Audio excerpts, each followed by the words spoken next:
बिस्मिल्लाहिर्रहमानिर्रहीम। अस्सलाम वालेकुम नाज़रीन, अगर आप पैदावार भरपूर चाहते हैं या सारा साल कमाई करना चाहते हैं और आप बाग लगाना चाहते हैं तो आपके लिए बेहतरीन ऑप्शन जो सीडलेस लीमू जो है, ये गर्मियों की पैदावार है।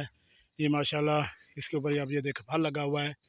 ये आज जुलाई की 10 तारीख हो चुकी है और ये फल माशाल्लाह देख लें कितना माशाल्लाह मोटा फल, ये देखें। और ये मीठे के बराबर जो है वो फल इसका साइज़ हो जाता है।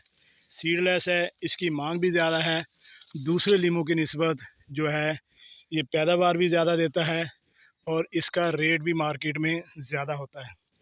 ये देखें 10 जुलाई है, एक फल अभी ख़त्म हुआ नहीं और दूसरा माशाल्लाह फल शुरू भी हो चुका है। यानी ये भी सदाबहार जो चाइना लीमू है उनकी तरह है।